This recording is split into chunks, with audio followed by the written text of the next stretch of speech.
When we think about the great turning points of history, we often picture the sweeping movements of maps, arrows representing armies, the grand strategies of emperors, and the collision of empires. We think of the Battle of Waterloo as a singular, tectonic event that reshaped the world, a moment where the fate of European liberty was decided on a muddy field in Belgium. But Charles Dalton, in his book The Waterloo Roll Call, suggests that history isn't just made by the men who command the armies, but by the thousands of individuals who stand in the ranks. His work isn't a traditional military history that focuses on troop movements or grand maneuvers. Instead, it is a massive, meticulous attempt to rescue the names of those who fought from what he calls oblivion.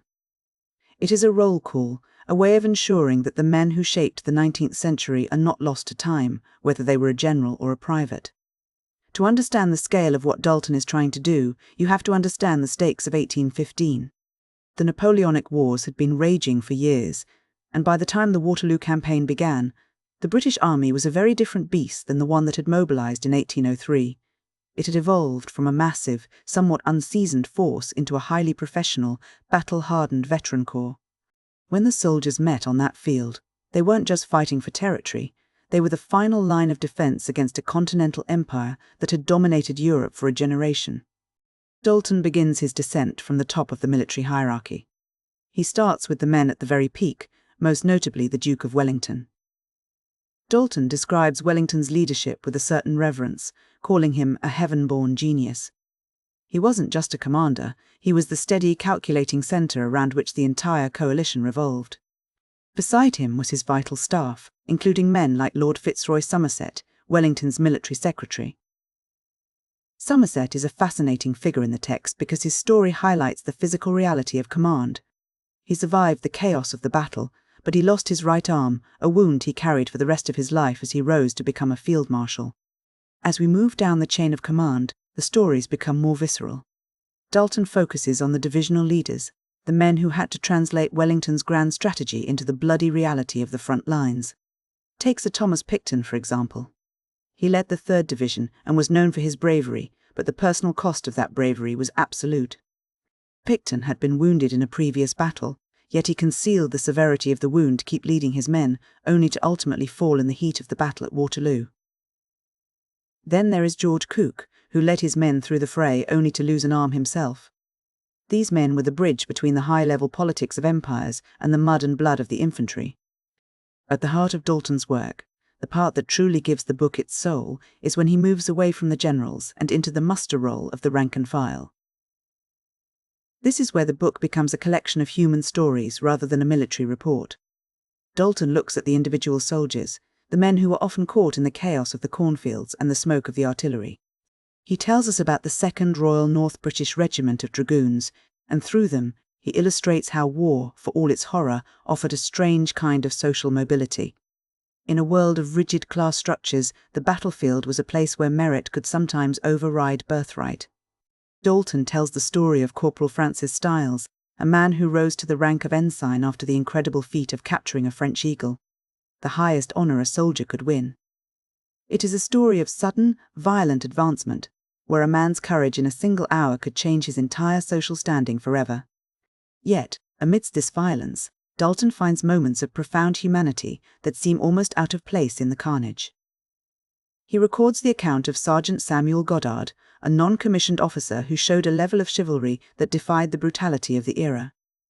When his men were ready to fire on a wounded French soldier, Goddard stepped in to prevent the killing, choosing professional discipline and human decency over the impulse of vengeance. It's these small, quiet decisions that Dalton uses to show that even in the middle of a massacre, the individual conscience remains.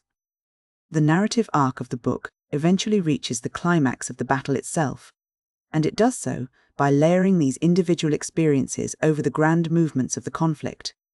We see the visceral reality of the battlefield, the terrifying rhythmic thud of 250 pieces of artillery, the massive clouds of smoke that made it impossible to see more than a few yards in front of you, and the steady, terrifying advance of Napoleon's Imperial Guard. Dalton describes the final, decisive moments with a sense of mounting tension. There is the defence of Hougoumont, a farmhouse that became a slaughterhouse, where soldiers like Sergeant John Graham showed incredible grit. Graham actually risked his life to save his brother from a fire before turning back to his post, a moment that captures the tension between personal duty and military obligation. And then there is the arrival of the Prussian army. Their appearance on the French flank was the turning point, the strategic pivot that broke Napoleon's momentum and sealed the fate of his empire. The end of the battle is not described as a clean, glorious victory, but as a messy, exhausting conclusion. The French were licked back, pushed back by the combined pressure of the British and the Prussians, and the dream of Napoleonic supremacy finally collapsed into the red mud of the battlefield. Dalton concludes the historical account not with a political analysis of the Treaty of Paris, but with personal vignettes. He shares eyewitness accounts of the aftermath, letters from men writing home to grieving families, and the long-term legacies of survivors who lived to see the battle's centenary. When we step back from the specific names and dates, we can see what Dalton was really trying to achieve. His book is a meditation on the scale of war versus the intimacy of loss. On one hand, you have the grand, sweeping movements of empires, the decisions made in palaces that affect millions. On the other hand, you have the small, gruesome reality of a single wound or a single letter.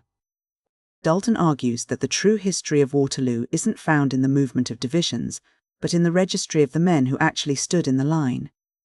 There is a recurring theme in his writing about the tension between individualism and duty.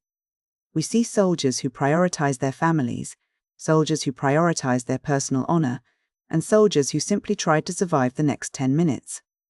Through them, Dalton explores the idea of meritocracy in war, how the chaos of combat could strip away the layers of 19th century society and allow a man to rise based on nothing but his own bravery. Ultimately, the Waterloo Roll Call is an act of preservation. Dalton was writing at a time when the veterans of the Napoleonic Wars were passing away, and he felt a sense of urgency to document them before they were gone. He wanted to ensure that the names of the men who fought at Waterloo were etched into the historical record so that they wouldn't be swallowed by the sheer scale of the event. He succeeds in making the reader realize that history is not just something that happens to people, it is something people do. Every grand movement of an army is actually a collection of thousands of individual decisions, small acts of courage and moments of profound loss. By meticulously documenting the lives of everyone from the Duke of Wellington to the lowliest private, Dalton ensures that the roll call of Waterloo is never truly finished. He reminds us that while empires may rise and fall, the individuals who fight for them leave a mark that, if recorded properly, can never be fully erased.